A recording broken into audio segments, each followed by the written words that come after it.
everyone, and welcome to another insightful masterclass by Imarticus Learning. It's a pleasure to have you all here as we delve into the essential topic, shaping the future of financial leadership, the CFO role, then and now, leading the future finance functions. Today, we are privileged to host a distinguished leader in the world of finance, Mr. Jogendra Singh, the President of Finance and Group CFO at Hero Enterprise. With a career spanning decades and a wealth of expertise in steering financial strategies for major enterprises, Mr. Singh brings a deep understanding of the dynamic role of a CFO. Today's session, we will explore how today's finance leaders can innovate and thrive in the ever-evolving business landscape. Please join me in welcoming Mr. Jogendra Singh. So today, what are we going to discuss? We are going to discuss what is the CFO role? How has this CFO role evolved over a period of time? Since I talked about, 35 years of experience, so I probably have the qualification to really talk about, the changes which have gone through in this role. And the role changes have been, sometimes people say transformative. I say this is more like metamorphosis. And metamorphosis is much larger than even a simple transformation. This is like a pupa converting into a जैसे pupa से तितली बनती है, that is the kind of metamorphosis. So that is the kind of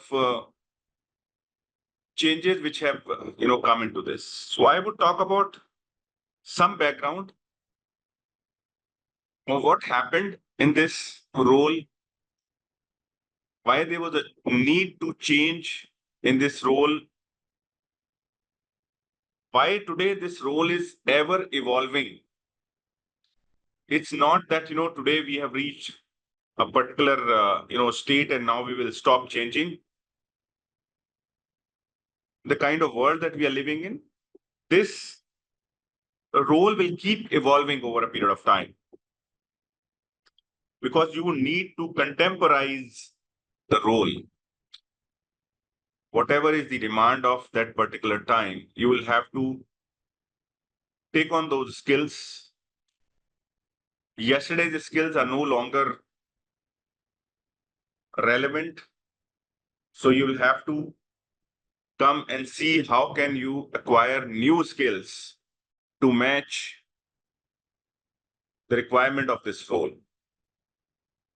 So based on this, now let's just start and talk about what exactly has changed and what is happening today, which requires a change. While I'm presenting this, I would suggest that whenever anybody has a question, just raise your hand, and I will ask to I will definitely like to address the question, or you can write your question in the chat. Either way, whenever you have a question. So please let it be an interactive session instead of a one-way monologue. I'm not really a professor. I am more of a practitioner, and I think we should really see it that way.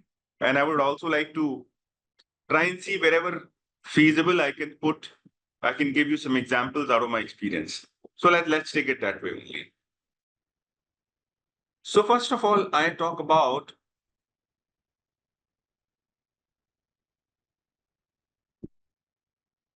you would remember some of these numbers. Some of you may remember some of these numbers. I start with 2001, turn of the century. In 2001, there was a huge scandal which came out. Enron was a company in US and did something which shook the world, especially the American markets. Definitely it shook completely. And the world started calling this company as Enron and not Enron. That sense. This was an energy and service corporation. And the CEO and CFO put their hands together and they defrauded the company. And the estimation was about $74 billion. Yes, somebody is was to ask something. Is there a question? Okay, if not, everybody, I would suggest that you should mute yourself so that whenever there is a question, you should just ask question. Okay, so after this 2001, then we come to 2002, and again, there was another company, Tyco, which was auto parts manufacturing company, primarily security systems. They were working on the security systems. And again, the CEO and CFO got together, and the company and the shareholders lost about $150 million. And what they did was falsified the accounts of the company to show higher profits. And if they show higher profits, they would get higher bonuses. So in that greed, they started showing, falsifying the books of accounts. This became a very big scandal. I had the fortune of having a discussion with the whistleblower of Enron a few months ago. And she talked about at length what was the modus operandi of Enron and how that is relevant even today. The way people can even today falsify the accounts and all that. So it's relevant. It has never lost that relevance.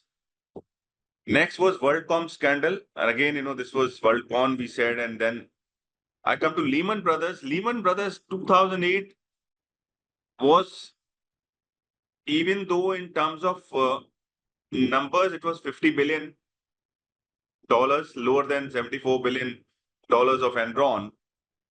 But the impact of this Lehman Brothers scandal was extremely severe. It was so severe that it shook the entire world. The markets, the share markets in the entire world got down by 20 to 30 to 40%. Different markets, got down that much. So it was very, very severe. People who wanted to start some businesses, getting money for them became very, very scarce. So this had a very deep impact. For at least 2 years, a lot of businesses went down. People all around the world lost money, which was a matter of magnitude, was, many multiples of what 50 billion was lost by Lehman Brothers as a company. Back home in India, also around the same time in 2009, we have a company called Satyam. It was an IT company, very respected company.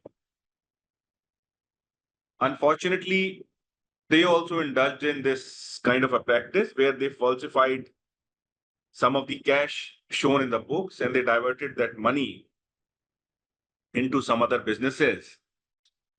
And this was done by the chairman, Ramalinga Raju. And the company just went down completely when this came out. Even the auditors also had to pay a heavy price, on this. So this is the kind of background where if you do not put guardrails, if you do not put the right kind of systems in the company, it shows what can go wrong. And we saw that, a lot can go wrong in this, right? I come to another, this is something in last 8-10 years we have been talking about and using this term called VUCA world. What exactly is VUCA world? VUCA world is there in last 10, 15 years, we have seen the world has become very volatile. It has become very uncertain. It has become very, very complex. And a lot of things you do not know, so it's very, very ambiguous. Combine, put together, all these four words are joined, and we said we have the acronym of UCA. And this has become very famous for the strategists or strategy makers in all around the world. And they're looking at what point which industry is in which category and what would be the way to strategize based on that situation. So what is volatility? Volatility is something where the challenges may be known, but these are very unexpected. These can make company very unstable, and you do not know what kind of duration that would be. It's not very complex challenges, but dealing with them today becomes very, very, very, very difficult.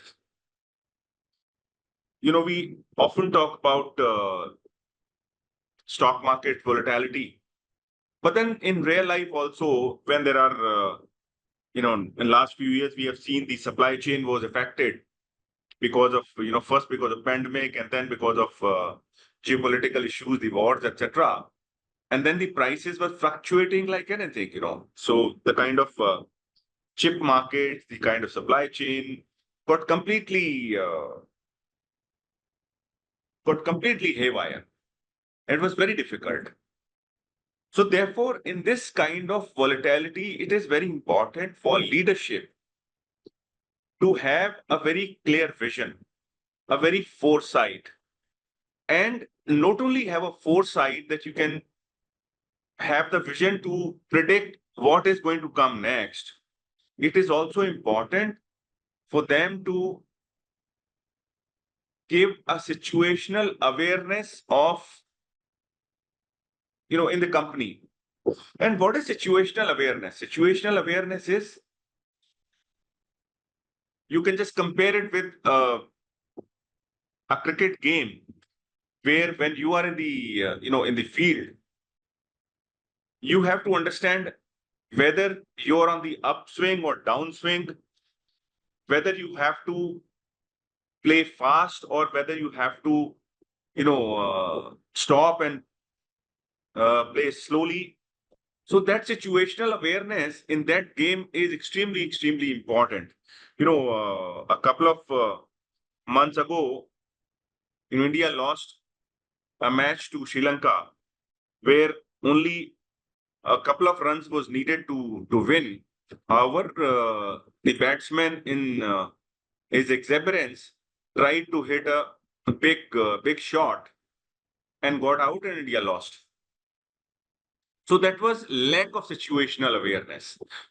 In business, it is very, very necessary that you should always be aware of what is going around in the business and what is the kind of mitigation that you have to really take in that situation.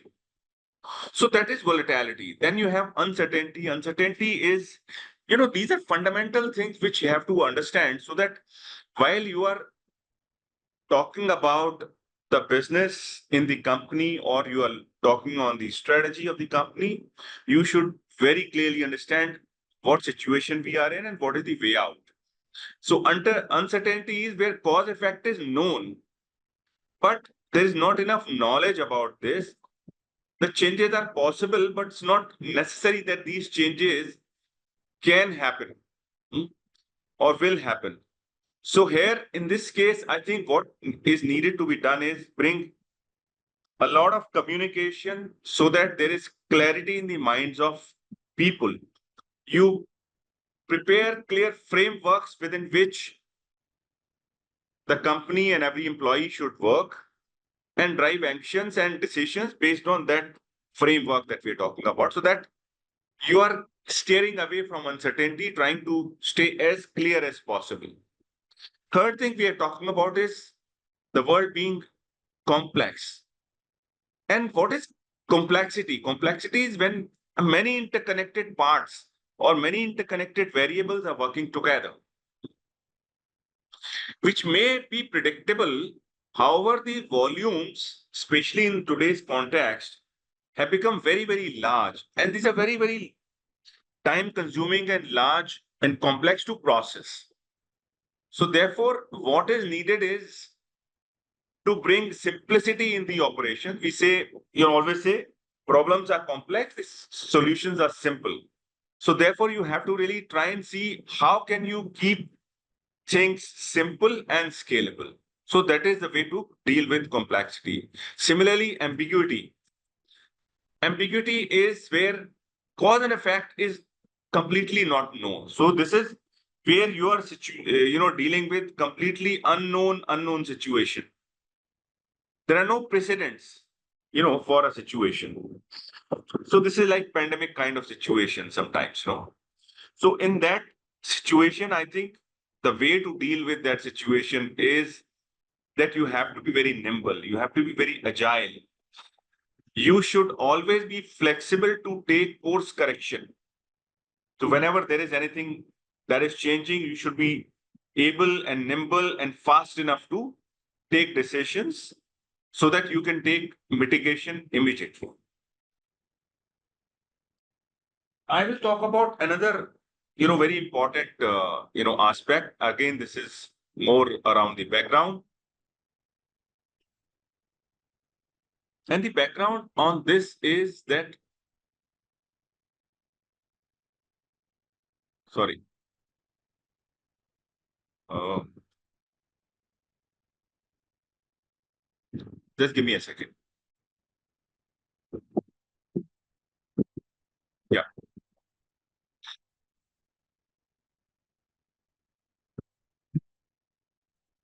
So there are four trends which are impacting the business world. And when the business world is getting impacted, as CFOs, you have to be on top of your game to understand where the trends are, what the trends are, what kind of impact they can have on my business.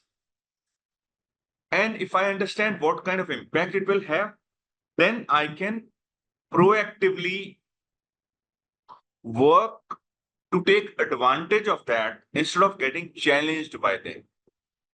So therefore, understanding these trends are important. So there is a lot of connectivity which has come into the world.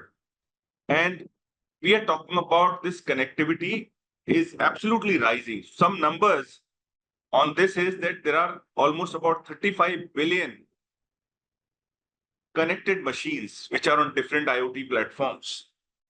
And when I talk about 35 billion, this means for every single man on earth, there are 4 connected machines. And if you take down to, people who use, these machines, then this number of 4:1 would be much, much larger. So this is absolutely one trend, which means there is a lot of information which is freely moving around all of these interconnected parts. What has this done? This has ensured that an automation can be done on a very, very large scale. So we call it hyper automation. So hyper automation today is absolutely possible. The kind of discussions we used to do on controls and predictability, these have become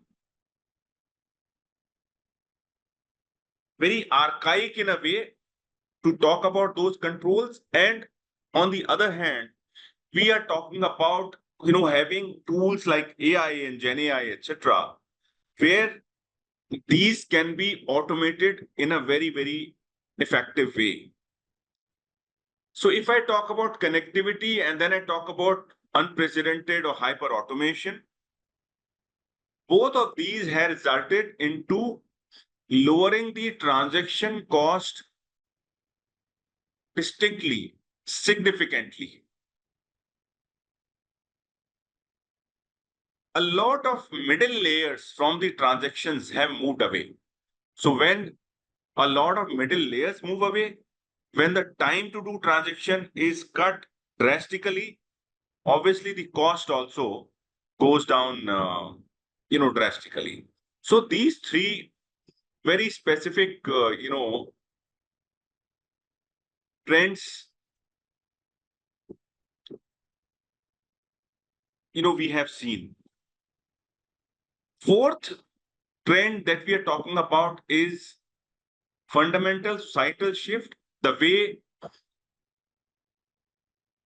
our generation was thinking, or generation after us were thinking, today's Gen Z generation is thinking completely differently. So the kind of businesses, the kind of parameters which would be taken into account while building businesses would be completely different.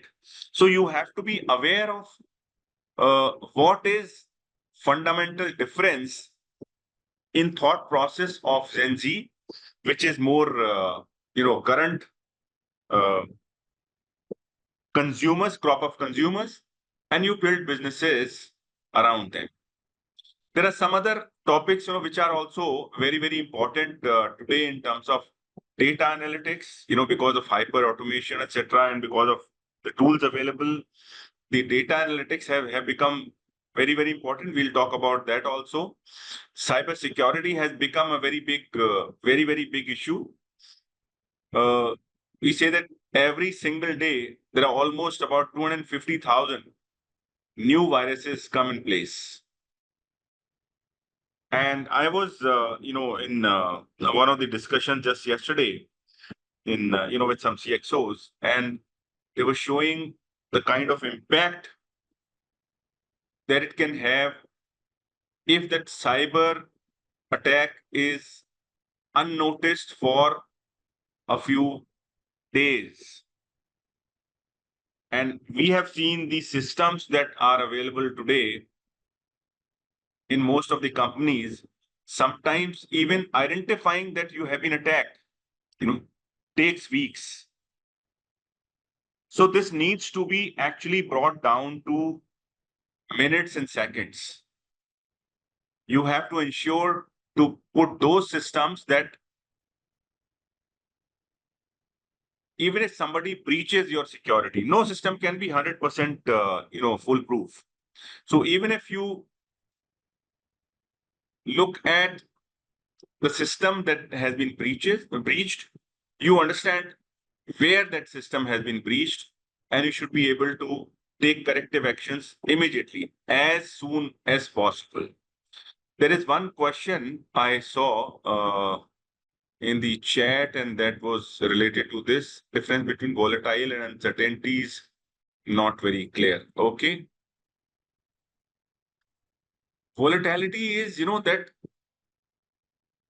the world is very unstable. So the example that I had given was, uh, after the supply chain was interrupted, there was a huge price fluctuation on certain items, like chips, semiconductors.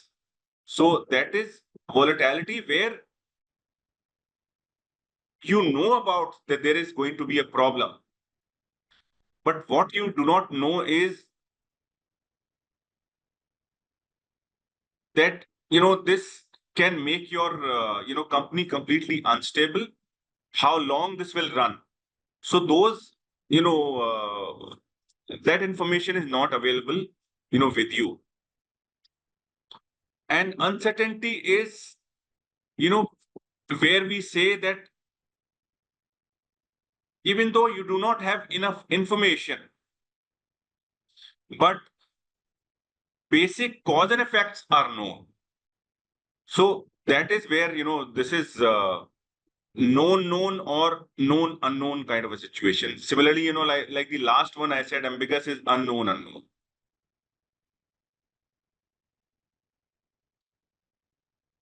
Next thing, which is very important to understand today, And despite a huge discussion on AI and Gen AI, and I have seen a lot of us have not gone beyond using chat GPT kind of things. AI and Gen AI are much beyond chat GPT. Chat GPT is just the start of what is happening in this. But you have to go much beyond than this. So how do you go much beyond that? You have to really try and see where this can be used, right? So there was a survey which was done by EY. The first part is from a book, that has been published by EY. I have given the link of that book. You can see that and download that later, where they're talking about AI and Gen AI are writing the rules of the game. So there was a survey, a very broad-based survey, and this came out that 3 in the 5 respondents saw Gen AI having a significant impact on their business. And similarly, what would be the most impacted items? They said customer experience is the single most important facet that Gen AI is expected to impact. And this is an opportunity, for us. If using those AI tools, if I can increase my customer experience, to give you an example in the real estate world, the entire customer journey can be mapped using AI and Gen AI, and you can make the customer have a much better experience, not only while interacting with the team, the salespeople, but also looking at what the product is, what the project is. Sometimes you can have 3D models that you can just walk around, those models without even physically visiting, the place. Once you like and come at the venue to look at the place, because this is something, that somebody wants to really feel and touch,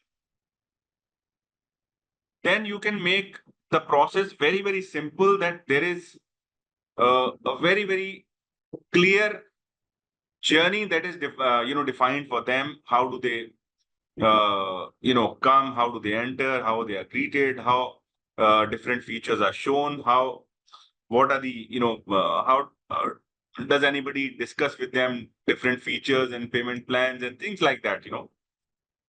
And once the delivery time comes, how this is delivered. So this entire journey of a customer can be very easily, seamlessly done. Of course, you have the mobile apps and you have, other things, and then you can put them all together. So this is something which can very easily be done using this. So this is absolutely an opportunity. On the risk side, again, a lot of people say data privacy is a big risk, which is definitely it is. Also, the skill gap. What are the current skills and what are the needed skills? Those skill gaps are very big challenge. What kind of use cases would be there in your own industry is very unclear. So you'll have to really see how can you come up with a use case that you can define very clearly and would be useful, for you. So therefore, these kind of, I think I would suggest that you should just download that book and read that book. It's a very interesting book. There is another study by McKinsey, and this is what I have tried to, summarize in the next one on the right side. The 10 ideas they're talking about, how digital and AI ideas are shaping the businesses. So one thing was, there was one gentleman whose quote had become very famous many, many years ago. And they said, software is eating the world. This was when software, in the beginning of 2000 was catching up. Today, we are saying builders are eating the world. Builders are what? Builders are the people who are using these AI and Gen AI ideas and are creating a product. They are identifying a need, identifying a problem that the larger society faces, and they are building a product. So those are the builders, and they would definitely eat the world, as you said. Even if you are a traditional business or you are a new age business, in both these cases, you will have to really see what is it that I can change. There is a disruption. There was a book, written a few years ago. This was HDFC 2.0, and a very interesting comment was made that if you do not disrupt yourself, especially applicable to traditional companies or large companies. In this case, the writer was talking about HDFC Bank, which is a large bank. They said, if you do not disrupt yourself, somebody will come and disrupt you. And today, with the kind of technology, and I talked about, the interconnected world and the kind of automation and the cheap, tech available at your fingertips, you do not even understand sometimes where the challenge or disruption is coming from. You do not know that a young boy of 18, 19, 20 years sitting on his laptop in a small room can disrupt your entire business model. We have seen that in many cases. So Oyo was one example. Airbnb was another example. And there are many businesses, like this, which are now, you have banks which are coming up, which have very, very low number of employees or no employees kind of a thing, no branches. So I was hearing a couple of days ago, a bank, is planning to start something, and this could be very, very scaled with less than 100 people as their employees. You compare that with SBI, which has, I don't know, about 3 lakh employees or something like that, right? And they said, with less than 100 employees, we have the capability of reaching that scale and that volume. Because you have the enablers in your hand today. If you understand how to use it, if you understand the use case, as I said, right? If you understand where the gap is, if you understand what the problem you're trying to solve, you can really make it big. Second, we said it's not only the builders or innovators, but scalers.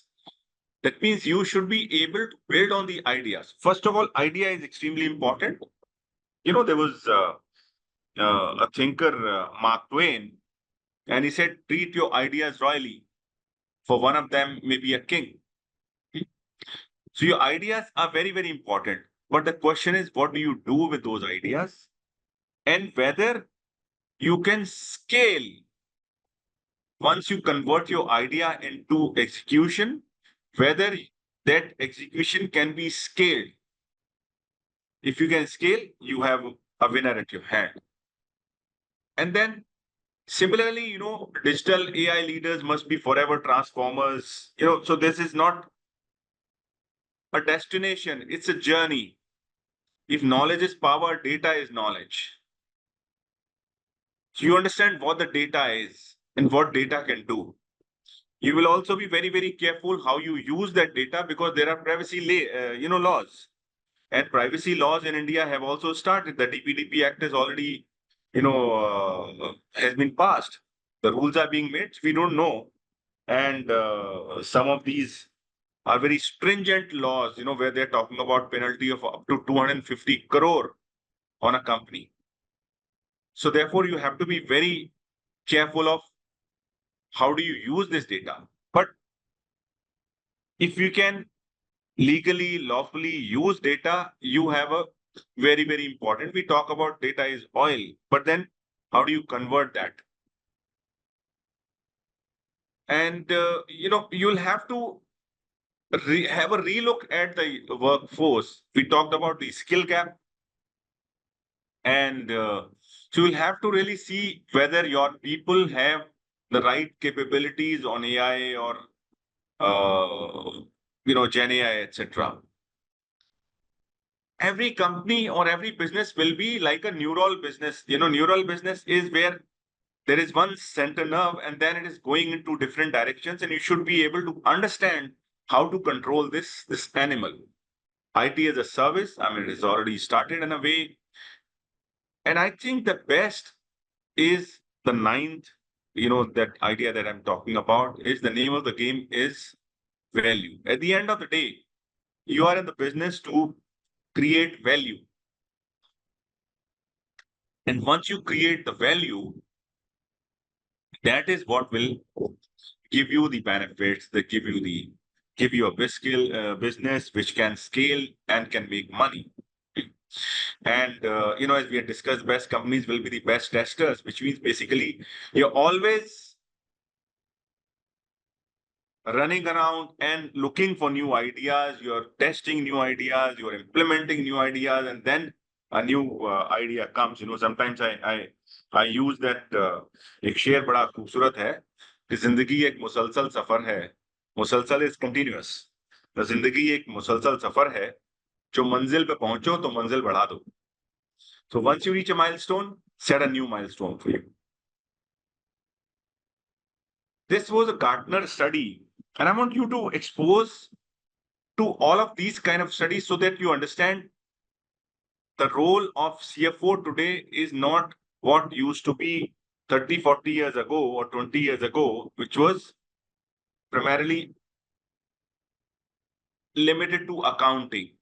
This is much more than that today.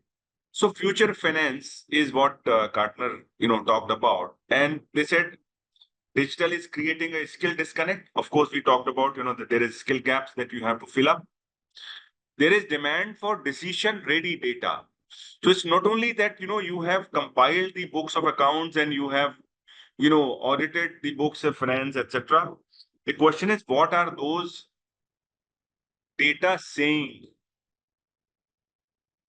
Whether you have the data which is decision-ready, is it available to people who have to take decisions? And I always talk about, the storytelling skills. Couple of days later, I'm speaking at one of the forums where I'll be talking about this storytelling skills. And what is storytelling skill? Storytelling skill in this is if you can look at your numbers, and not only numbers that are there on your books, but you can look at the trends. You can look at what is coming as a trend which is getting converted into your transaction and numbers, and how this is going to impact the let's say the profitability or a scale or growth of the company. Whether you can create a collaborative model or a competitive model. So you have to be able to create, to interpret the numbers, and not only interpret the numbers, but with that interpretation, create a story around it, which you can talk about to stakeholders. And these stakeholders can be inside your company, like your superiors, like the board of directors, or external world. And there are a whole lot of, external world stakeholders which are there, starting with your shareholders, you have, the regulatory authorities, the tax authorities, the society under which you operate.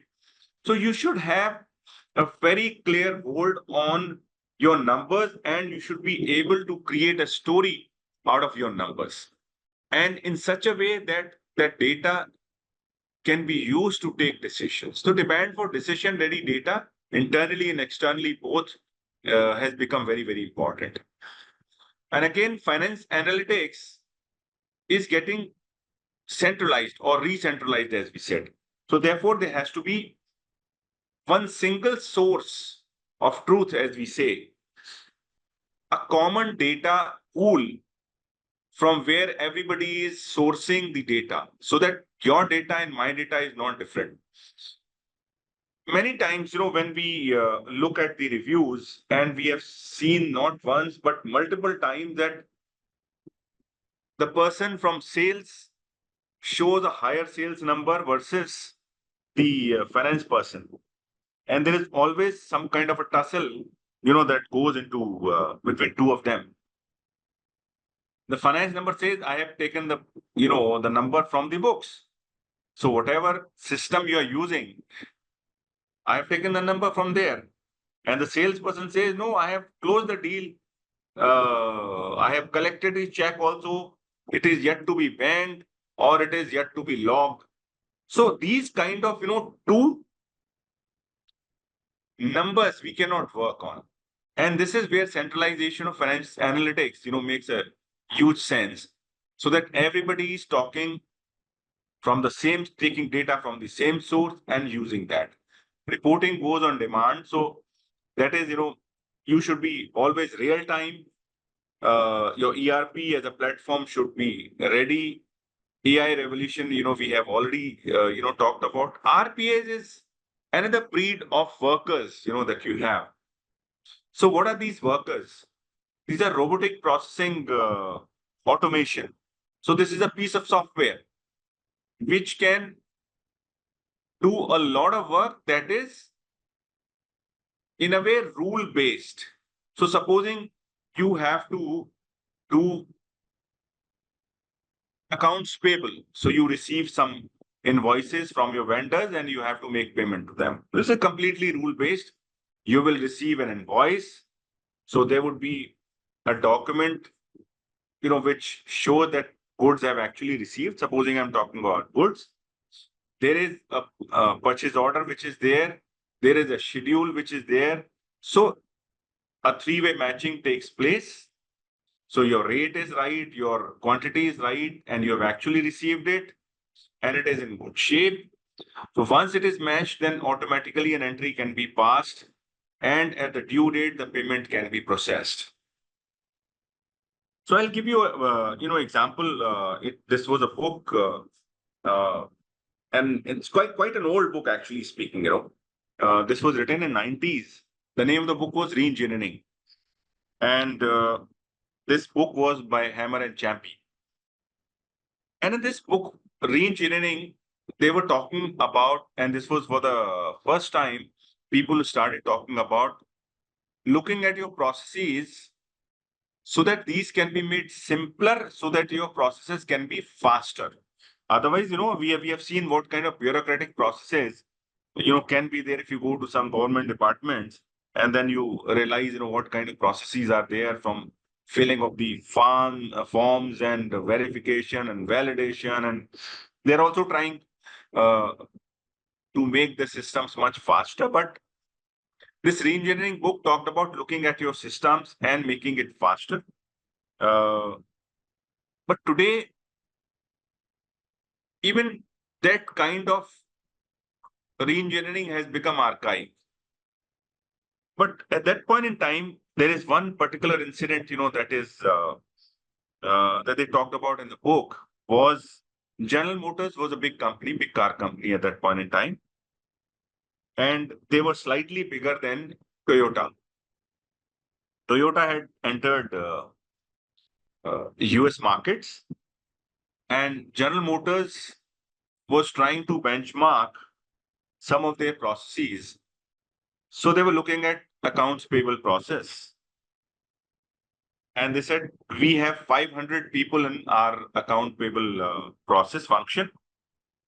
And we are slightly bigger than Toyota. So let us see how many people they would have in the process. And they were utterly shocked to see that Toyota had only about 5 people in that process with almost a similar number of transactions. So if you can achieve that kind of an automation, the benefits can be humongous. And today, with the kind of technology you have, you can actually use that software, piece of software, which we call RPA, especially when things are completely rule based. So you have, let's say, travel process. So travel process can all be handled without any manual intervention at all. And there are enough companies today which work on those kind of processes, those kind of models. So that is another one. And use also, we were talking about collaboration versus competition. So today I've seen a whole lot of companies, even large companies I've seen are looking at collaboration more than the competition. So I worked for, Mercedes. And at that point in time, for certain areas, for certain markets, BMW and Mercedes were working together while they were arch rivals and competitors in some other markets. In some markets, they were working as collaborators. So you have to really try and see, and that is what I talked about, being agile, being flexible to see what works best. And this can create huge amount of growth. So I'll give you an example on this. In Hero Cycles, when I was at Hero Cycle, we used to have a system that we would not keep any inventory in the company. So, which means the suppliers, the vendors will supply goods on the shop floor 3 times a day so that we don't have to stock anything at all. And once the product is complete or cycle is complete, it will be shipped on to the trucks for dispatch to the customers. So just think of, this entire inventory except for some imported, items, etc., which was maybe 1 or 2% of the total inventory. We would not keep an inventory. How efficient that system can be. And that does not mean that you keep inventory at the vendor's end. So the entire system has to be made very, very efficient in that sense. And we started a system called DOL, DOL, Direct Online System. And this was then later taken on to Hero Honda at that point in time, which was Hero Motocorp now. So we implemented that system of direct online in the company, which means basically you work back with the company, with the vendors, and look at how they are working on their quality systems, on their production, on their rejections, on their, rework systems to reduce rejection drastically, even at their point. Because when goods are coming directly to the shop floor, we do not want any rejection to take place. We do not want any bad quality product to come on the shop floor, because that can have various implications, and sometimes very grave implications. You would have heard of some companies brought back a lot of cars and all that because of some very, very small part which was faulty, but which had a safety implication. So therefore, we make sure that we work with them. So in turn, they become very efficient. And similarly, they have to work with tier 3.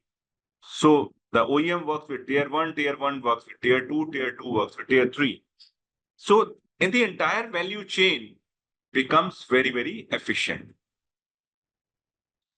Then in finance, in last 10, 12, 15 years, shared services or we also call it, Center of Excellence, COE. They have become very, very popular, which means if I have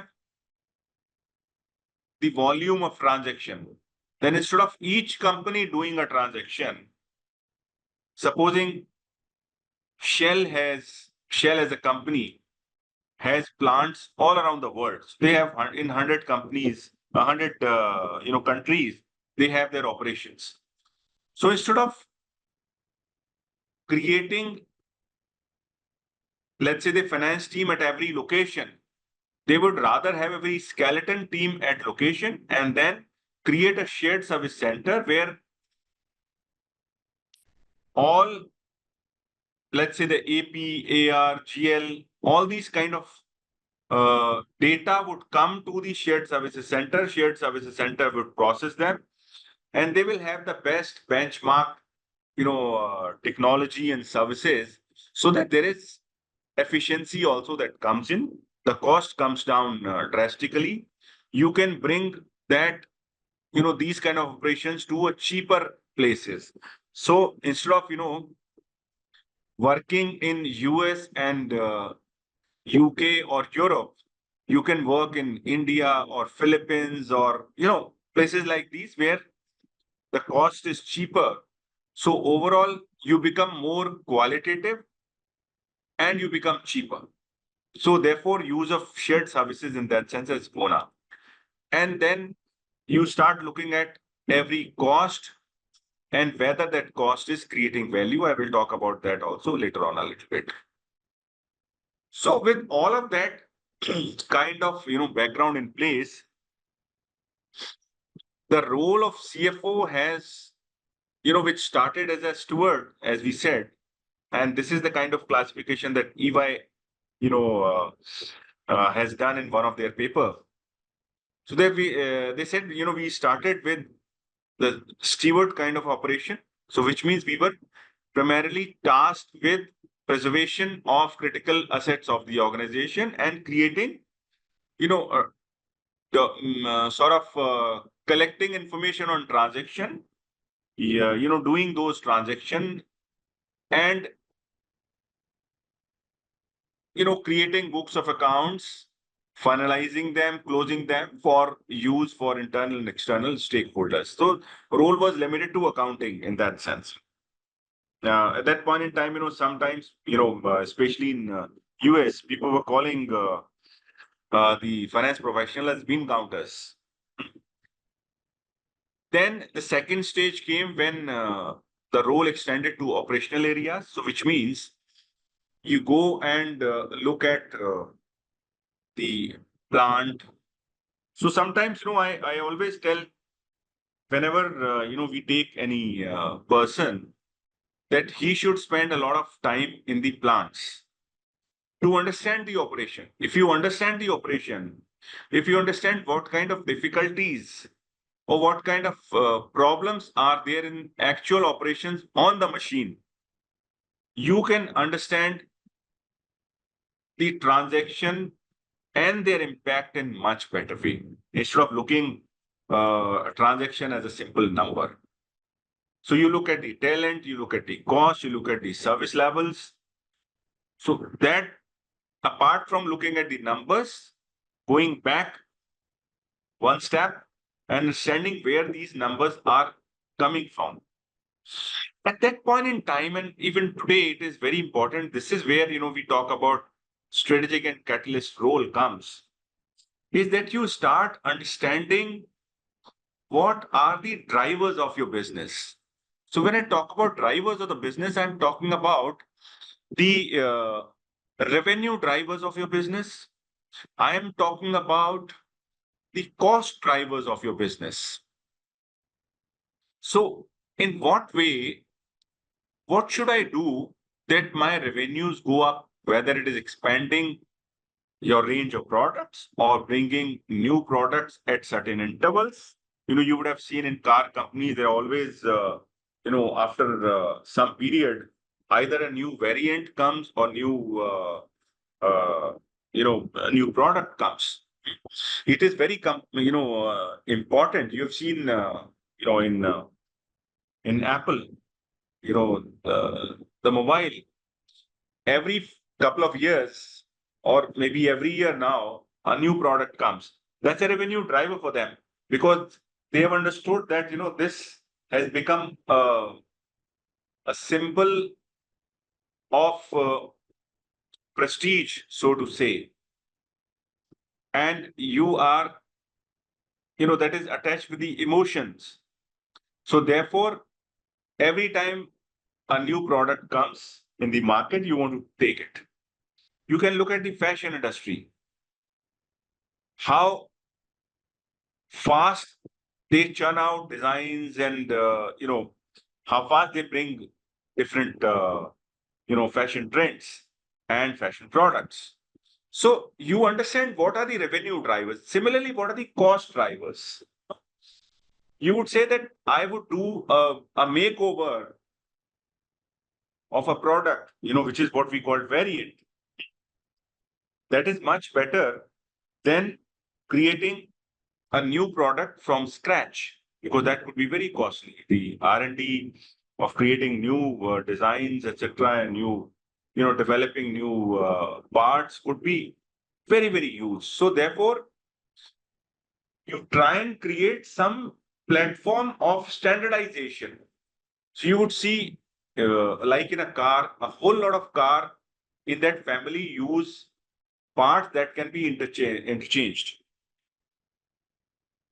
This is where the cost gets reduced. So idea is that you look at each cost and see what is it that is making that cost happen and how can I use it in an effective way so that it can drive value and it is not wasted effort. It is not wasted cost, right? And that is where then you start looking at strategic. And today, I've seen a whole lot of CFOs who are sitting on the strategic level, and not only strategic level, they are heading the strategy as well. And that strategy for the business is looking at how do you grow the business, whether you grow inorganically, taking different initiatives, or organically you do in organic case you do M&A and things like that. Organic you do take internal initiatives, kind of things. How do you finance your business? How do you reach the capital markets and take a long term view, not only a short term view? And fourth, I think is important is that you become a catalyst. That means you ensure that the entire organization understands numbers, understands risks, understands opportunities. So there is a risk intelligent culture in the entire organization. So that is how the role of CFO has been changing over a period of time. Then the talent is also, something that is changing. So if I really talk about a decade ago, when there was on the bottom of the pyramid, there were a large number of people who were in the transactional role, who were, taking note of the transactions, etc. And very few people who were giving insights. And today, this pyramid has turned on its head, where you have very limited people on the bottom of the pyramid because you use a lot of technology, you use a lot of RPAs, etc. And the larger number of people are involved in the analytics and giving insights. So that is how you have to really look at. Giving insights is your business. Doing transactional recording is incidental to that.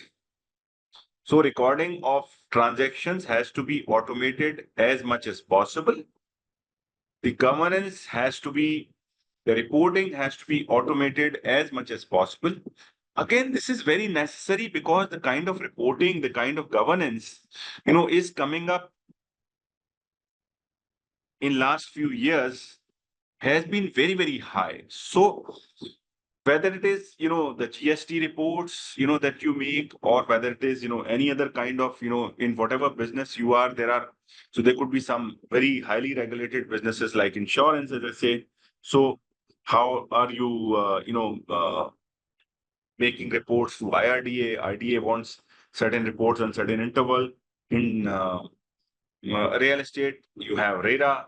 And similarly, if you're a listed entity, you have SEBI requirements, and then so on and so forth. The requirements are going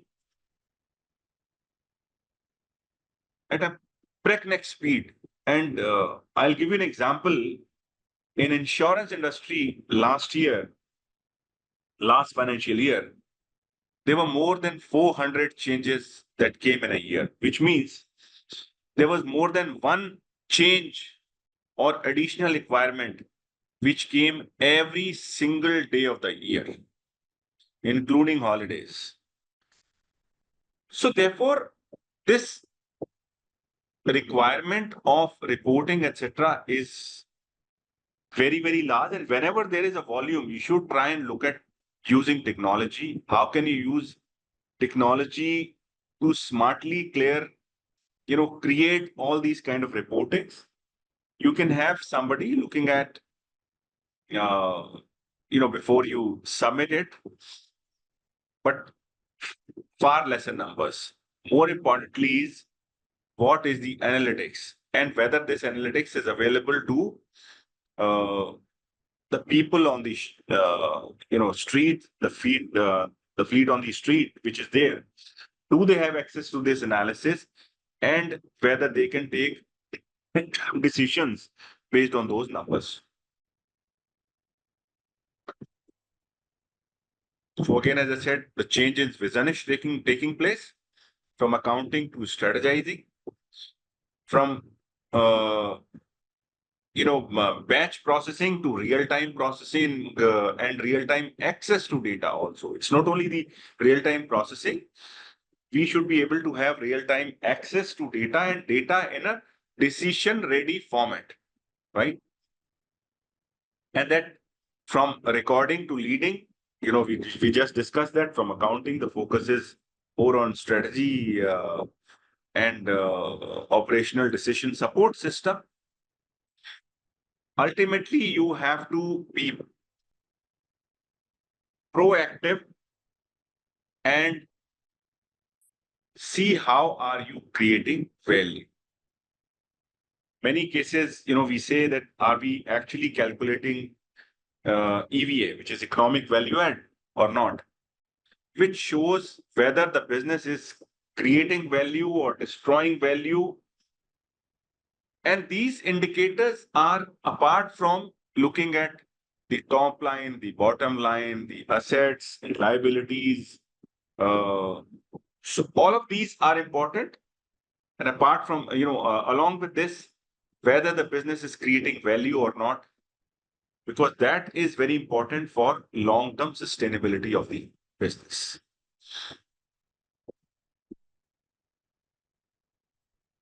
I want to talk about two CFO excellence models. One is the BCG CFO excellence model, and the other one is KPMG CFO excellence model. And what exactly do these people talk about? Which would be guiding principle for all of CFOs, whether they are working CFOs or people who want to become CFOs. So BCG excellence, CFO excellence model talks about that first of all, you have to set up. So there are three roles that say you have to set up, you have to, go to excellence, and then you have to strategize. So when you say setup, means primarily there are two things that we are talking about. One is setting up the finance organization. So whether that finance organization is complete in all respect, is agile, is lean. And second is the IT, the technology that you are giving access to the team. And what is that technology? And whether the technology is in-house or outsourced, or you're working within the company, or are you using shared services, whatever. So first you go through this setup role. And once you have done the setup, then you have to ensure that you bring excellence in all of these areas. So we talk about accounting, we talk about risk assessment, we talk about treasury operations for the company, tax compliances and tax uh, risk mitigation for the company. Then you talk about creating business intelligence and putting in place the performance management system, and ensuring that performance management system takes into account all kinds of revenue drivers and cost drivers and growth drivers in place. At what frequency are you really looking at those drivers? The planning and budgeting cycle, how's that? How's your forecasting? Have you ever seen what is the difference between actual and budgeted? So this is very interesting. When somebody said, look, we CFOs deal with numbers and numbers are very dry, and you are always talking about creating a storyline on this.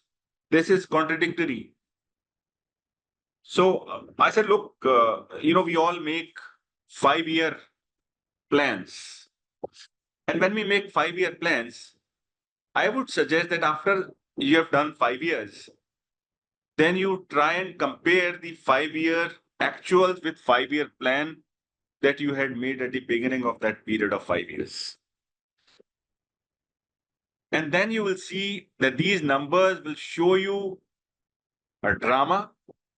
These numbers will show you that there was a lot of tragedy. There were a lot of comedy. And if you really compile this, that is what a story is all about, right? So therefore, you have to see what are your forecasting, whether your forecasting is close to, are you failing in your forecasting correctly or correct forecasting? Are you at 95% or you are at 35% or you are at 65%, in actual versus budgeted? And that will show you whether you are improving or not. You may start at 35%. It's okay. But then quickly identify what is it? What is the variable that I'm not looking at? And how I can improve it to 55, to 65, to 75, to 95. That is extremely important. That is where you bring excellence, in the operation. In each of the areas that you work, then you try and bring excellence. And at the end of it, the entire purpose of this is creating value. And when you create value, that is exactly where you make money in terms of profitability or in cash, etc. And once you have brought excellence, then the third part is looking at strategy. How do you contribute to corporate strategy and the financial strategy? And this strategy would tell you whether you are looking at the growth in the right perspective or not. Sometimes we say that the company is profitable, but does not have enough cash, right? So that means you're failing at one of that parameter. Or even if you are profitable, are you truly as much profitable as you should be? Are you truly taking out, whatever is my potential? Unless you are very close to the potential, you would still have some work to do. So therefore, this should be seen very constantly. What is my potential and what is my actual? whether I'm coming nearer the potential or not. In any business, some businesses would be on the upswing. So are you on the upswing to the extent that upswing is there in that industry? Or you are in the downswing of an industry? Are you trying to be as little away from that downswing as possible? So both of these are strategies. You'll have to really clearly define your actions that can bring effectiveness to your work or to your strategy. So this is absolutely something which need to look at. The other thing that I was talking about was KPMG. And KPMG was talking about, the key questions for CFOs. So they said, how can we create a path forward that benefits the whole organization?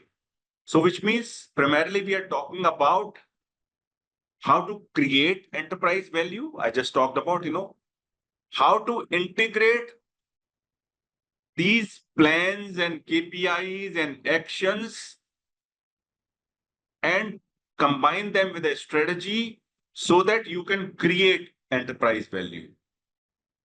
And third thing is, how do you realize those plans? Which means whatever insights are there, how do you convert them into actions? So you have to work on all of these. So you have to focus on profitability, operational excellence, culture development. We say culture eats strategy for breakfast. This was Peter Drucker, who said that. So what is the culture in the organization? It's not a one person, thinks in a particular way, in a growth-oriented way, or a control way.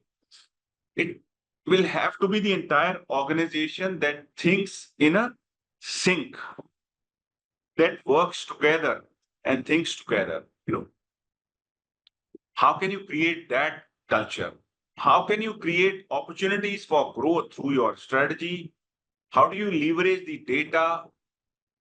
So all of that has to come together to create value for the enterprise, value for the company.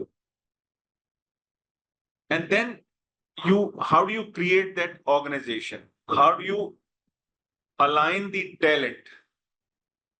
That is the next requirement. So that means we talked about the skill gaps. So what were those skill gaps? Can you identify those skill gaps?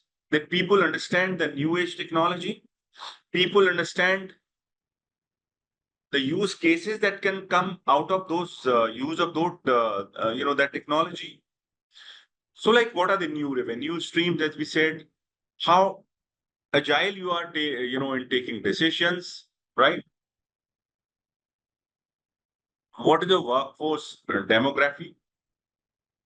Whether you have a right mix of experience and the new talent, and what is the new talent, new skill that you require? I talked about storytelling. There could be soft skills and hard skills. On technology, you need hard skills, which are extremely important. And apart from that, you have to have some soft skills, whether this is in storytelling or whether this is communication, whether this is your ability to influence, or whether it is your ability to develop talent or motivating your teams. All of that, those skills will have to be in a sync so that you can be a good fit in your new roles and evolving roles. And these roles are always evolving. So there would always be new roles, in that sense. And your talent strategy has to be in place, starting from talent acquisition, creating culture, learning and development, performance management, rewards recognition. And how do you keep, as we said, there was Deming, who talked about the quality, and he said it's a PDCA, so plan, do, check, act, and it's a circle. So you plan, you do, you check, and you act what needs to be done further. So you always in that loop. of PDCA. So that's how you look at. There are some traditional areas, again, you should always be very, very clear of, you please understand that cash is always king in a business. And I always tell, people that before looking at profitability, look at where the cash is, always create a cash war room. As CFOs, I would, or wannabe CFOs, I suggest that all of you should look at how's the cash flow taking place within the company. I would say even look at profitability as number two item. First item is what is my cash flow? Where the cash is coming from, where the cash is going. Make sure that every inflow and outflow is very, very tightly monitored. There should be no leakage. There should be no delays. So if there are receivables have to come exactly on date, in time. You cannot delay the receivables, right? If there are payables, you ensure that you pay on time. You ensure that whatever is being paid is correct amount, right? You keep an inventory, so you make sure that your working capital management is tight. You are not keeping extra inventory. You do not have extra receivables. You do not have wastages, in your operations. So cash is king is something which would always be at the top of my role of a CFO. Then, of course, you look at capital budgeting. And capital budgeting is primarily a way of looking at creating future capabilities. So it is not necessary to look at only, it is not enough to look at only today's capability. How are we going to really look at the future? So in the future, you will have to make sure that you keep investing on the future. Treasury management, what kind of capital structure. These are key and fundamental areas for CFOs, and these are not going to change. So therefore, you have to work on these. And then, of course, you dabble with the strategy and other areas as well. So risk management, accounting, profitability management, relationship management with, and this is, when I talk about relationship management, this is where that skill of storytelling would be very, very useful. When you are speaking to investors, are you effectively telling them that your performance is very good, so that they can remain invested in your company? Or you're talking to banks and you can convince them that what you're doing is good, very good, so that you have easier access to financing. Similarly, rating agencies or internal stakeholders. So that is extremely important, that you keep a very strong handle on the traditional role of CFOs. This you cannot say that, okay, I'm looking at strategy, so I'm not looking at this, right? That is important.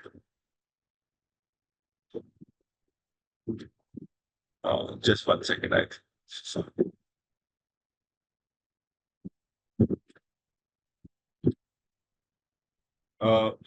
We have talked about, planning, budgeting, and forecasting.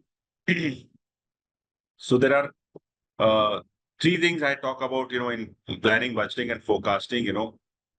So how do you go from tragedy to strategy? And I, have seen a whole lot of, cases in my professional journey that, especially the planning, budgeting, and forecasting, was more like a tragedy than a strategy. So how do you make sure that what you're looking at as a strategy, you ask enough questions to question that strategy yourself, whether that is the right strategy for you? I think that is another skill that you should be looking at, asking the right questions. And I always say that questions are more important than answers. And I've seen that if you ask the right questions, the answers would come, would fall in place. So keep raising questions on the strategy, on your own strategy, so that you keep fine tuning that strategy. Budgeting, I always say that you should start from zero based budgeting. That means when you make annual operating plan or 3-year plan or 5-year plan, it should not be the finance person, sitting in his cabin on his desk, looking at last couple of years performance, creating trends and putting on numbers. Because those numbers then are in the thin air. You should start from the bottom. So it has to be bottom up plan and not top down plan. And when the advantage of starting the bottom up plan is that you create the assumptions at the bottom with the help of the people who are actually involved on the day-to-day work. So in a manufacturing, I would like to see what is capacity of each of my machine, what is the product mix that I have, how can I maximize my production, but in such a way that it is profitable. So instead of maximizing, I'm optimizing it, right? It is quite possible that, there are certain products that take a little more time. So my production would be limited, would be lower, but they are more profitable. So how do you create that for each product? I always, ask my people to create a tile chart so that I understand each item is profitable or not, and at what level it is profitable, right? So when you start looking, building up the modules from the bottom and then you go up, then that is what is called, zero-based budgeting. Most importantly, it creates an ownership within everybody. Look at every cost, look at every design, because most of the cost is embedded in a product when it is being designed. So at that point in time, make sure that you do not have fluff in your product design, so that your cost can be optimized. And third is dynamic planning. Once you have made a plan, once you have started execution, there should be enough flexibility to rework on the plan on the go and make changes. So that agility would be extremely important. Okay, you're saying one of the challenge the zero-based budgeting is that operations often include significant buffer. Of course, that is, you are absolutely right, that they would create buffer. So that is where your past actual, actual operations, that if you analyze them will help you. And again, as I said, you will keep asking questions. And that is why I say, ask me why. I think there was a very good book. Uh, the art of asking right questions. If you keep asking questions and taking the layers of that buffer out, I think that is very important. After a while, they also understand that these buffers will have to be taken out. But I agree with your observation that operational side, I've seen a lot of people creating a lot of buffers. And, this mindset of creating buffers is very dangerous, because if you start taking buffer at every stage, the cost. So I'll give you an example. It was very interesting example sometime ago that we were discussing. We were launching a new, project on. It was a residential project, and we said, what should be the cost of production? I said, let's just work on from bottom up. And as you rightly said, these guys, the operating guys, the construction guys started, putting on a lot of buffers, and they came up with per square feet construction cost of 8,000 rupees. Okay. Sir, you guys gone mad? You just show me each and every breakup of this cost. And can you believe at the end of, we spent one full day workshop, and at the end of the day, everybody agreed that the kind of given specifications can very easily be done at 3,200 rupees instead of 8,000 rupees. So this is the kind of, when at every layer, everybody starts creating buffers, this can be very, very dangerous. But it is the same way, if you start giving on top, then whether you are able to extract fully the potential of cost reduction or revenue maximization, that is also a question. To my mind, that is more important.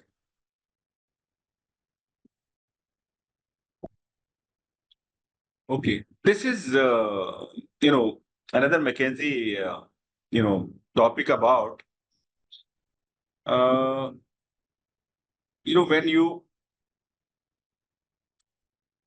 talk about value management. I talked about value, creating value is the biggest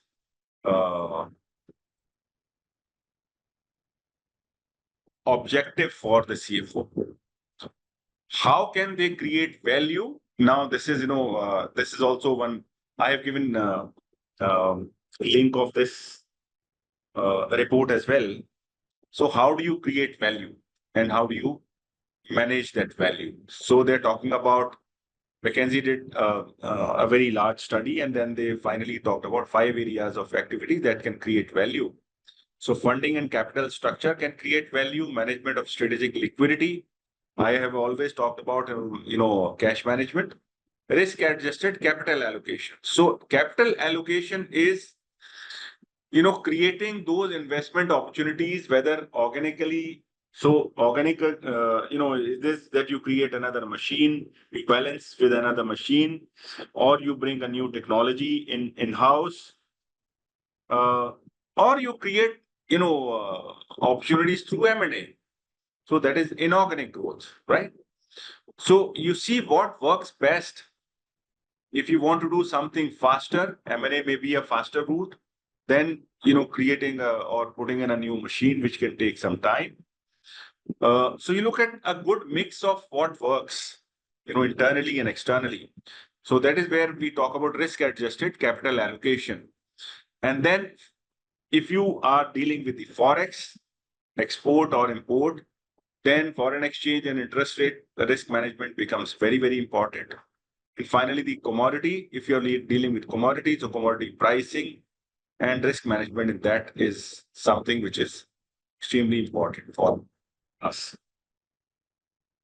There is another dimension to the digital era CFO leaderships.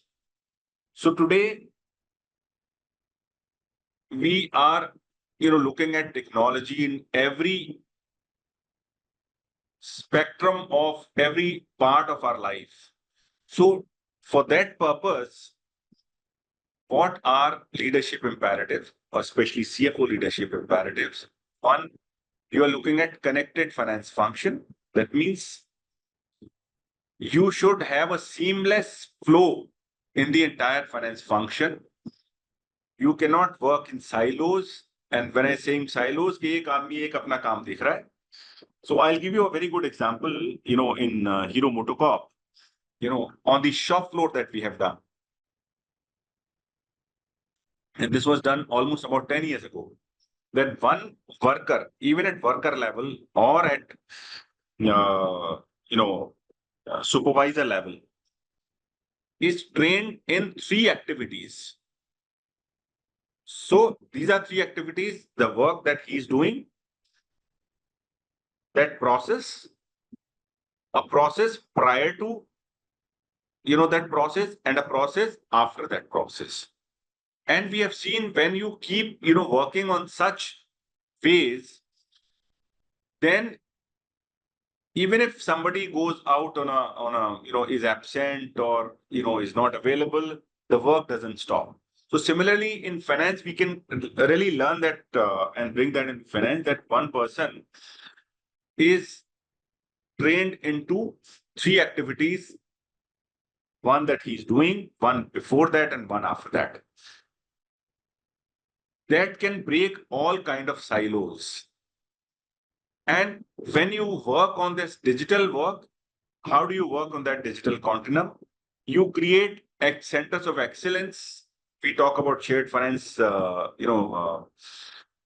talk about shared, service centers or centers of excellence. How do you make sure that all of these then working internally and externally seamlessly? Because the shared service center could be within the company or outside the company. It works both ways. But how do you make sure that they work seamlessly? Because even if they are out, they are working as part of your team in a way, because they are working on your processes. So if there is an accounts payable process, the shared service center has to process all the data, and then the payment to vendors has to be done, so that there cannot be any silos and everybody's working as the same, in a seamless way. We talked about real-time operations, on demand and real time. Intelligent automation is extremely important. And this is where, when we talked about hyper automation taking place, how do you create use cases or business cases so that in your day-to-day life, you can bring that intelligent automation? How do you work with zero touch processes so that, as limited number of people as possible? How do you, bring insights from the system? And then how can you use the advanced finance practices? How do you, do best practices within your company? How do you learn from others? So I'll give you a wonderful example. And about few months ago, I was invited by Geo, and I made a 1 hour presentation at Geo's, talks in Mumbai. Geo had completed 10 years of their finance operations, and they were celebrating that. And they brought experts from outside of their industry. So I had nothing to do with the telecom industry. So I was there. Similarly, there was one gentleman from pharma. So in other areas also, how have we handled our finance departments, and how can somebody learn from that? What is our view of the future of finance versus how are they looking at future of finance? And going from, coming from stratosphere to the ground and see what are the actionable plans that he can put in place. I think that is what was very, very important for all of us. So you have to really keep benchmarking and looking at best practices to see that we keep using all of that in the digital world today. All kind of technologies, we have mobility technology that we are using in e-commerce or biometrics or GPS, mobile applications. You're using blockchain or IoTs, in different areas, budgeting and expense management, AP processes, even accounting processes can use blockchain. RPA, as I said, is, where you have the rule-based items, or repetitive routine items, can be done like invoice processing, order to cash, travel kind of things, can be done. AI, we have talked about, how can use that. Chatbots have been in place for a long time, but now intelligent chatbots have also come in, which can mimic how humans interact. So this is something, a new era is starting on that. And I think chatbots would also be used a lot, especially when there is B2C kind of operations. This would be very, very helpful. Data and visualization is a skill that all of us will have to learn how do you visualize the data in a way that you can take insights out of it. And as I talked about creating a storyline from that data, and how do you use GenAI, create those business cases, whether it's in treasury management or payment management or customer portal or things like that. There could be hundreds of other use cases which can be there on GenAI application. But within your own industry, how do you really look at it? How do you? And I think it will be good that you break down your processes, and in each process, just look at how can I use AI or GenAI in that process. So you mark that these are 5 places in one process that I can use them. Create a use case, talk to a technology company, give them the use case and say, you show me how can you do that. And these people are always ready to take your use cases and work with you. We in some of our companies are using a product called analytics product called Polus AI, and which is more like a Google kind of analytics, so that it's a no-code analytics. So you don't have to learn the coding. Instead of learning the coding, at some point in time, we used to work on Hyperion many years ago in 2010 and around that time, so 2010 to 2015 times. Then we started working on W. Then we started working on, today working on no-code analytics systems. So try and see whichever system, think of use cases and ask those people to show you how that use case can really be converted into before you move on to the other use cases, right? So the new CFO, looks like, how does it look like? He's an entrepreneur, he's a strategist, storyteller,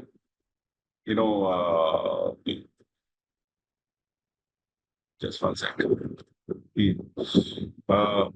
You have to ensure that your traditional roles are intact. You are working as a catalyst for the entire organization on the digital strategy. And I said you are fast but not furious. That means you make sure that there are enough controls that are in place while you are designing, any process. And most importantly, keep asking yourself, what is the purpose for which you are in business? I think this is something that we should keep asking every 6 months or year, especially when we do the AOP exercise, the annual operating plan exercise. I think the first question must be, in my view, that is what, I start with always. Everybody has to either speak about or write on what, in his or her view, is the purpose of the business that we are in. Once you understand that, once everybody is on a similar platform on that, purpose, then you work on actionable plans in other areas. Some very good comments, that I came across from some very, very successful CFOs. What they say is the role of a CFO. I think a lot to learn from all of that. So you have Arun Nair, who was the CFO of Mexico. And he said at every step, there are at least a dozen other folks who are equally competent and often more competent than you are, and only you can get the big break. So you please be aware that it is not only the technical knowledge, but an entire spectrum of the hard skills and the soft skills and your proactive actions that can bring you to the CFO role. Karen, said the CFO can't just sit in their office anymore. They have to be able to coordinate across the business, across functions, and get people to collaborate. As I talked about, that go on the shop floor, understand, sit with sales, along with sales, go on the, go and visit the customer and see how is he trying to close a sale, because that is the real thing. Your entire revenue is coming after you close a sale. So what is it that the person who's on the street with the customer is trying to close the sale? Learn something from that. Once you learn, then you would be able to collaborate much better because you understand his point of view also, where he's coming from. Then there is another one, from Cisco Corporation. He says, every opportunity you have to work with a more senior person or the one who runs a different part of the organization is a job interview, so. And then you have, CFO of Telstra. He says people leadership is central to CFO role now more than ever. So that people, you understanding the people, understanding the emotional quotient, sometimes say EQ is more important than IQ. So how do you understand the people? Because ultimately it is the people who have to work for you, and how do you make them work for you? That's very important, and then Volkswagen Group, is the former CFO, says the more the CFO can standardize data and processes in the finance organization, the faster and more efficient the function is in supporting decision makers. And, they say the CFO needs to be the person. This is very important, and I really love that statement from Christopher Hami. He says the CFO needs to be the person who can tell the CEO no. And there are few such people. Sometimes it is very important for us to be able to say no if we think this is not in the interest of the overall interest of the organization. Of course, you're not fighting it, but you should have the courage to say no and then tell them why you are saying no. So sometimes, and this is truly something which I have seen not many people have that courage to say no.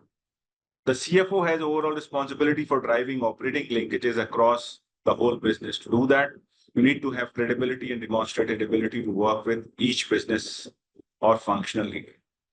So that is, primarily, all of it for CFOs, the past and the present and the future. And I thought there are some other topics or skills, that CFO should have. So I've covered them as a capsule, a few of these, which should be really important for you. So let's just go through that very quickly. Cost optimization is a very, very important area which we all have to deal with in our day-to-day life. So how do you make sure that every cost creates value? We often talk about it as cost reduction. So whether it's cost reduction or cost optimization. So a very simple acronym, I say a ROSE.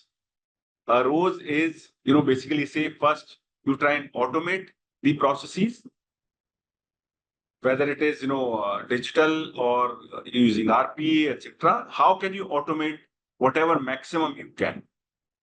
How can you reduce? That is another one. And when I talk about reduction, I am talking about cost of quality is a very good concept, which, talks about what is the cost of producing bad quality. So which means we are talking about what is the material wastage. Can I bring material wastage to near zero level? How can I reduce rework? How can make this, rework to be near zero? Or how can rejection be a near zero in-house rejection? And customer rejection is truly something which is a huge, huge waste. And waste not only in terms of your transportation cost, your rework cost, but also a reputational, issue. So therefore, cost of quality is something that you should all be working upon and see how we can truly reduce that. fixed cost is where you should look at each cost, fixed cost. No cost is actually fixed. It's semi-fixed, a semi-variable. So things like travel, is it truly uh, necessary to travel, or can it be on the, so like today's session, we are able to do it on this on Zoom. Maybe tomorrow sometimes travel is necessary, but if it is not necessary, then how we can really reduce it. Similarly, working capital, all the element of inventory, receivables, number of SKUs, etc. As I said, cash is very important, and while they say cash is king, working capital is the biggest culprit on that.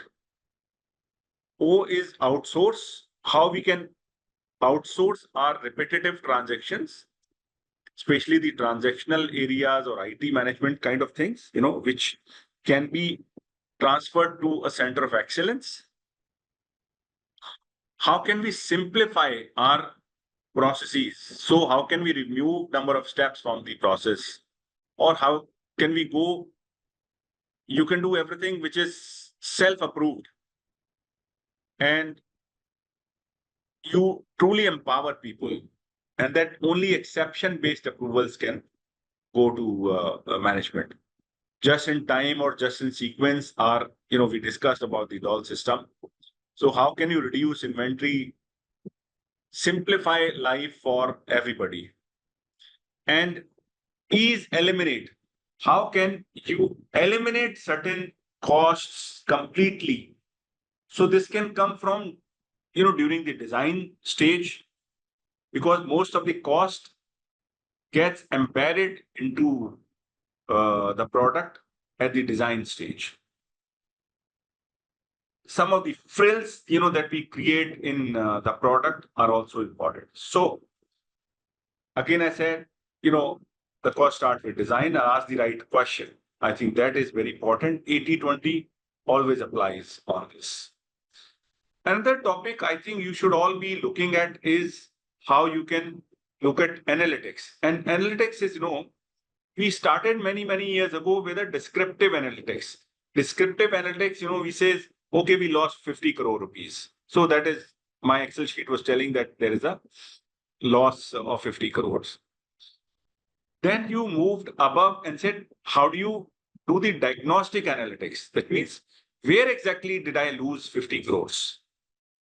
So let's say example, this was in high material cost. And then predictive analytics. Predictive analytics is, if this is the rate of loss, then by the end of the year, we will lose 75 crores. And today we are talking about prescriptive analytics. That means, what can I do so that I can remove the impact of this loss? So if we improve, let's say, production by 3%, we will be able to achieve a target. These are examples only. You will have to see in terms of value, prescriptive analytics would be giving you huge amount of value, but it would be complex. So how do you bring simplification into the complexity? How do you bring your business intelligence and take it to business analytics and create those insights which can have an impact on your top line and bottom line? So analytics is another one. Third, I think, capital allocation is a very important aspect for CFO role. I talked about that. And this was a very interesting study that was done by Bain from 2007 to 2017. So 2008 to 2017. So why 2008? Because 2008 was when the Lehman Brothers, issue happened, which I, discussed on the first slide. And then there was a financial meltdown all around the world. At that point in time, how many people dared to still think of expansion, capital allocation, new product, new projects, etc.? So there was a survey done for 3,865 companies where they looked at the data and looked at over a 10-year period from 2008, how many people were able to allocate capital for new projects and new products, etc., and what impact it had. So they found that 416 out of 3,865, which they say were winners, and then there were others or laggards, which was majority. So the winners from 8 to 17 had 18% compounded annual growth rate. And at 18% CAGR, the value unlocking is humongous. So let's say from less than 100 or let's say about 100, if 18%, you become close to 1,000. So there was almost about 9x, 10x growth, right? While for others, they remained almost at a similar level because they were growing at about 5% about annual growth rate. So being bolder, being smarter is important because opportunities, while there is risk in the chaos period, the opportunities also abound in the chaos period. So that's capital allocation.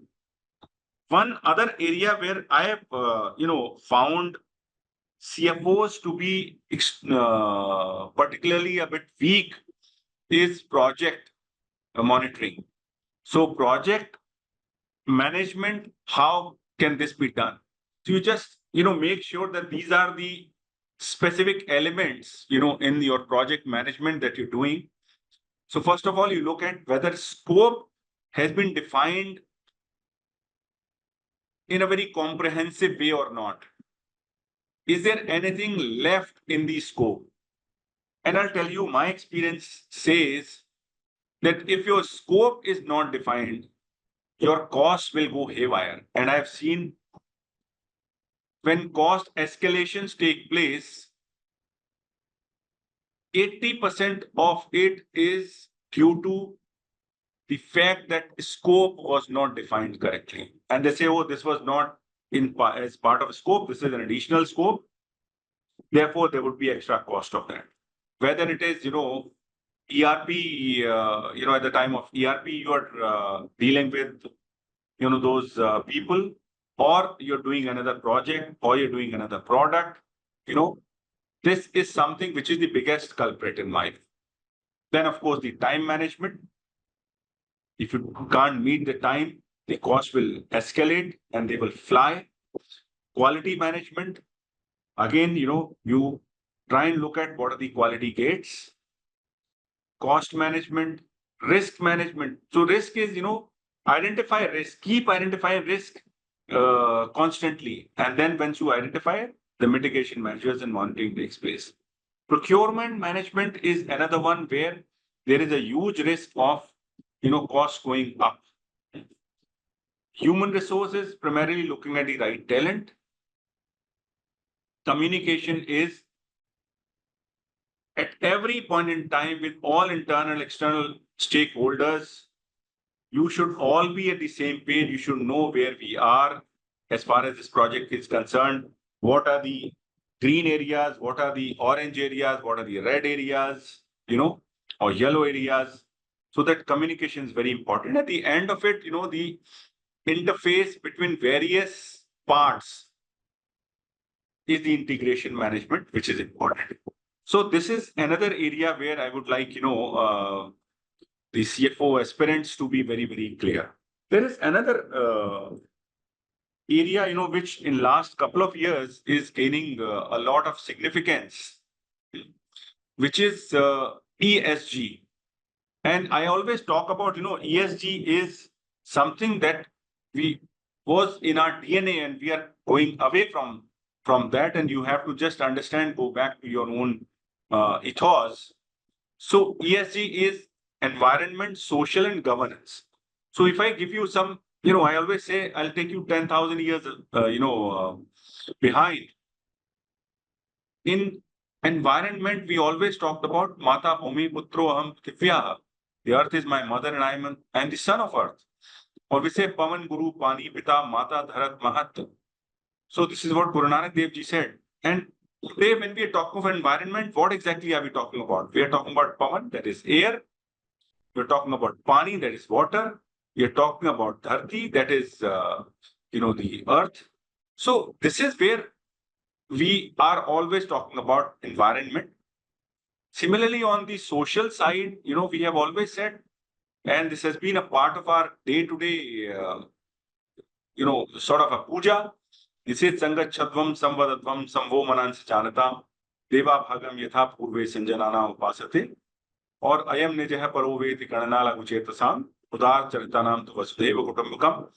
Vasudhaiva Kutumbakam, you have all said that one word, one family, or Sangat Shabdvam Samvadatvam means we all go together, speak together, understand each other's minds. So there is a synchronization in the thought process and in the acts. That is what social is, a community is. Even on the governance side, Chanakya, who was there almost about 1,000 years ago, 2,000 years ago, in the Arthashastra, he talked about 16% tax rates. It said, Balishat Bhagam Uttrakti Napasya Rakshitaha Praja. So give me 16% of your money, of your earnings, and the Indra is that king will take care of its subjects. So today, again, we are talking about, this has become very necessary because in our, what you should be looking at, people, planet, profit, all of these things together. But in our profiteering, race, we have kept environmental things away, the kind of pollution that we see on air pollution, water pollution, and people who are in Delhi, they understand what air pollution is. Waste management areas, energy efficiencies, CO2 emissions, we are all talking about. On the social side, we have been looking at product safety, training, skills, labor health, customer, issues. On the governance side, of course, you have leadership, executive pay, shareholder rights, and all these kind of, issues which are taking place. And this is one area that you have to really work on. Even the Institute of Chartered Accountants, has come out with BRSR, reports, where business responsibility and sustainability reports, where the scope of sustainability reporting is increasing by every day. I think it will be a good idea to pick up a few listed companies' balance sheets, like you pick up maybe Infosys as one, Tata Motors as other one, and look at how they have compiled the sustainability reports. It will be a good reading, in my view.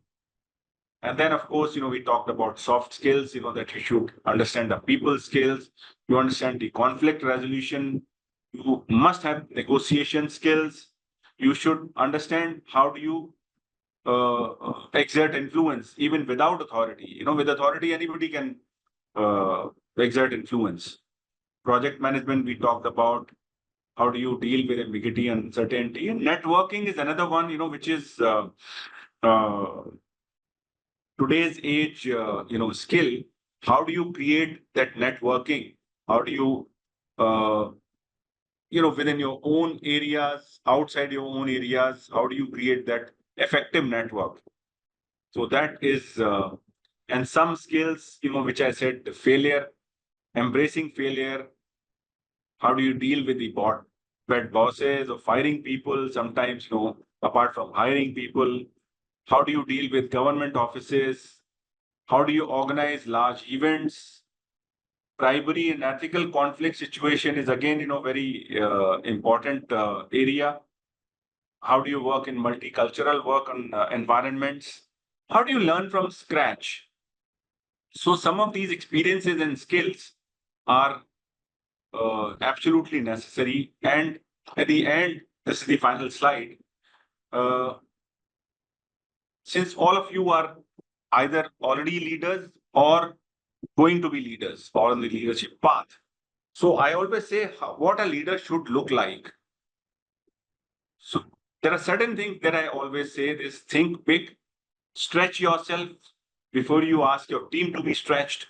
Be clear about your expectations, tell the truth but respect is very important. Be flexible. Integrity is a very important issue. Celebrate success, celebrate failure also. We should really understand that unless you experiment, you cannot innovate. And whenever you experiment, you will always come around failures. How do you celebrate that failure also? In my view, failure is absolutely, there is nothing like failure. Failing is like falling. So what do you do when you fall? आप कपड़े झाड़ते हैं, उठ के उछल पड़ते हैं. So failure has to be seen akin to falling and nothing else, nothing more than that. Open your mind to new ways of doing things, collaborate, most importantly, lead with love. And I give a acronym to this. I say pride. So you must have passion, you must have respect, integrity, discipline. Discipline is again something which is extremely important. I've seen in multiple cases, talents going waste because you were not disciplined enough. So I'll give an example. I was translating a book, and this is, the first book that you see, The Making of Hero. I was trying to translate that book in Hindi, and it has been published with the name Hero Ki Kahani. And while I was working on that, I said, how do I make sure that I complete it in time? So I said, okay, every day, every night from 10 p.m. to 12, I will work on that book. And since I was working every single day, in 45 days, I was able to churn out the translation. In 2 months, 60 days, it was print ready. So this is what the impact of the discipline is. And then enterprise, of course, unless you be bold enough, you innovate, you experiment, show enterprise, that is the true leadership. My view. I've given you a few books to read. I think these are good books. The Making of Hero I talked about. The CFO Lens is another book that you should be reading. This has been written by one of my friends, R. Ravi Kumar. He is ex-CFO of IBM. Another book, that I keep reading every few years is How to Win Friends and Influence People. The book was written in 1930s, 40s, still very relevant. And every time you read it, with your experience, you see it in a different light. So that's all, from my end. I've given some links of this. So I'm stopping sharing on that now. So I will, maybe send a few more books on capital allocation. There are multiple books, actually. I can send you a few books. So I said, what is YNG? Okay, in the heading with it. Oh, YNG, I was just, giving, I took out a actual case. So Y was when you are yellow or zone or the green zone. Okay, that's all. Nothing more than that. Nowadays, many large-scale companies establishing separate department for data analytics and creating a chief digital officer. I mean, you can do it either way. In my view, I've seen the finance head has a much better view, sort of a helicopter view, an overall view or an umbrella view, whatever way you call it, and you are in a much better position. In your own teams, you should have some data analytic, people. So you can do that. But whether you do it this way or that way depends upon the leadership. How eager the leadership is. Whether the finance guy shows enough, proactive, things or not. So that is what we do. So please repeat the Hero MotoCorp shop floor process. Shop floor process was basically, as I said, was direct online system, DOL system. So direct online system means the vendors who are giving me parts will supply parts 3 times a day directly to the shop floor. Easier said than done. That means I have to make sure that no defective parts go on my shop floor. That means I have to work back. And I work with vendors, tier 1 vendors, tier 2 vendors, tier 3 vendors to ensure that they have a good forecasting system available with them. How can they become more efficient in forecasting system? And when they become efficient in forecasting system, the level of inventory goes out, from the entire value chain. Initially, when this all started, JIT or JIS started just in time and just sequence started, they said, okay, OEM is not keeping inventory, but keeping inventory on tier 1, tier 2, tier 3, which was a fact. So you had to work to ensure that the entire value chain becomes efficient. Otherwise, whoever has the inventory will have a cost, and that cost will be loaded on the OEM at the end of the day, right? So therefore, it is necessary to make the entire value chain smarter. So you make sure that they have the right quality processes. A lot of them worked on, went on the Deming awards and things like that. So they worked to ensure that their rejection rates are, on PPM and not on percentage, right? Levels. And they're all in their own, have become large companies since they understood the business much, much better. Okay. I think zero-based budgeting system, I think all of these questions which are on this, I have. But if anybody has a question now, I'm very happy to address the question. We can spend another 5-10 minutes. Yeah, Dhanshri. Hi, sir. Sure. So I have a question about the CFO mindset. So right now, what we have seen is a lot of capabilities which we have to display during our journey as being a CFO.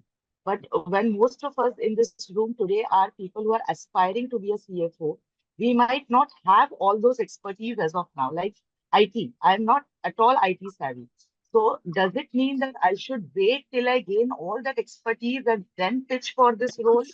Or I So, should be in that journey, or what should be my mindset? so I'll tell you what, Rishi, first step you have taken, by enrolling in these kind of programs, so that you understand what does it take, to graduate to that role. So that is number one. Number two, first of all, you should understand, of course, what are the gaps. Today, if you don't understand technology, you don't have to be an expert in technology, by the way. You don't have to be a coder, but you need to understand how technology works. Then you should have the people in your team who understand technology, whether it is in the IT team or your team or whatever, that's a separate issue. But you should have team who can convert that. And there are third parties also today, who can convert your ideas. I talked about it. Having the right kind of use cases. Do you understand your use cases or not? If you can think about a use case, you can ask these people to convert that use case into actual. So somebody creates a data lake, tips on that data lake.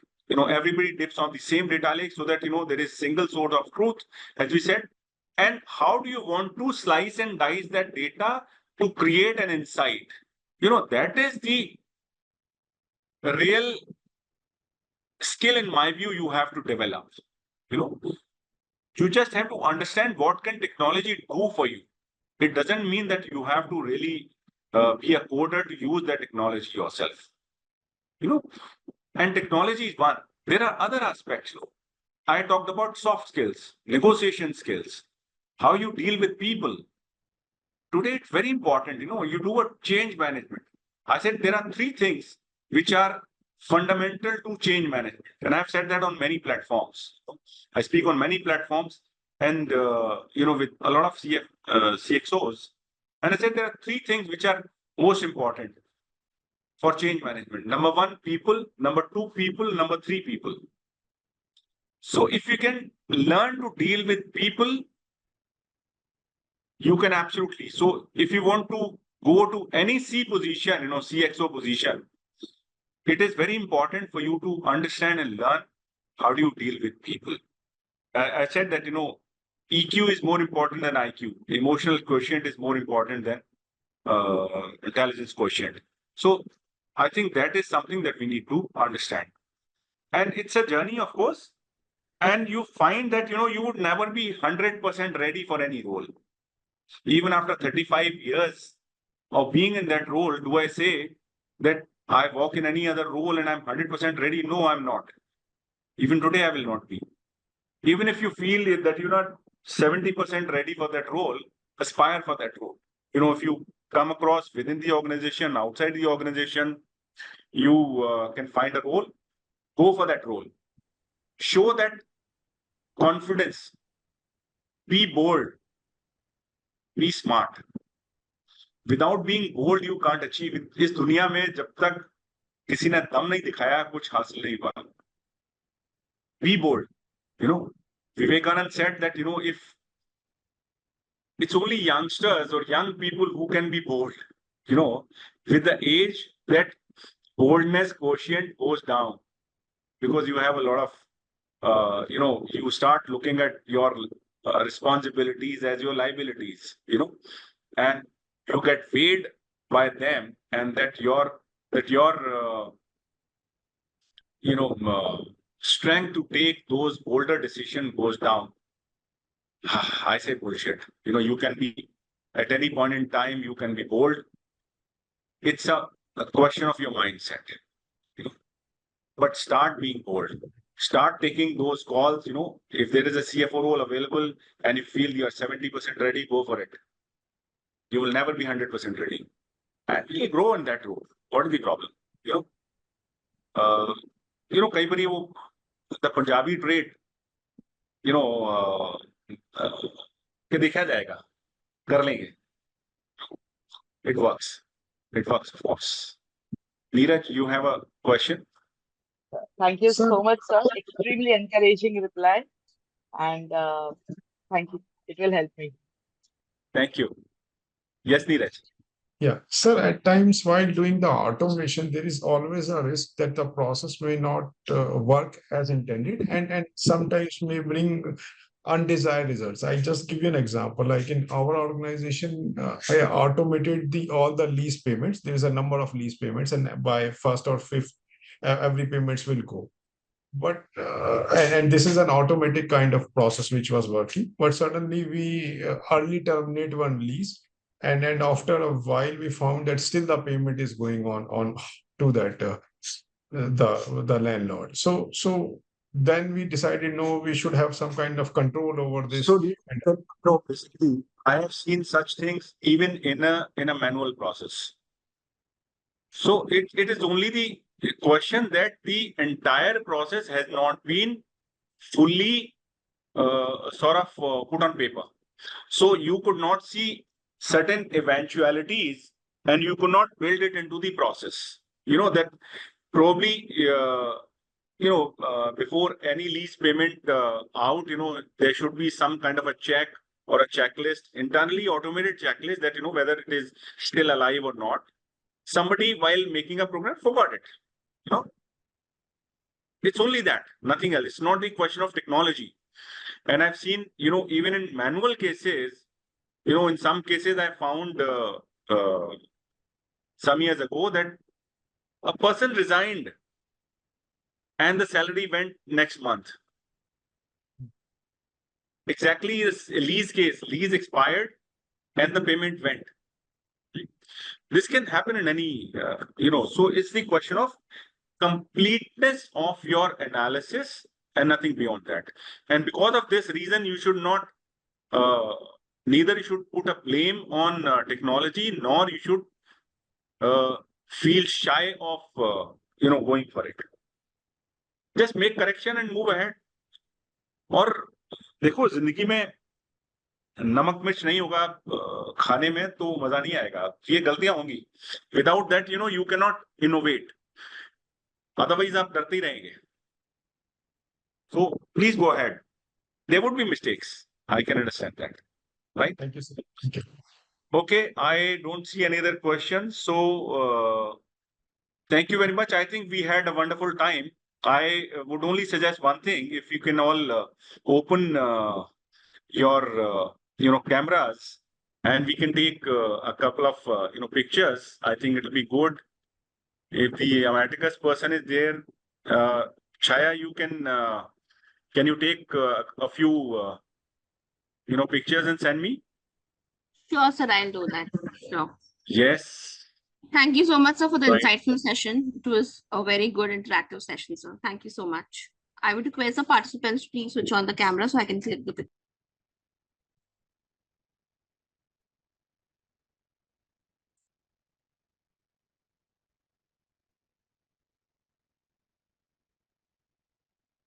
For me also, I think it was a wonderful time to interact with you people. It's always good, and I see some all kinds of people. I see some young people, some younger people, and some youngest people. Of course, I'm the youngest. So good, wonderful to be working with you. Thank you very much. Thanks a lot. Thank you. Found this session valuable? Hit the like button, subscribe to our channel, and tell us in the comments below what topic we should dive into next.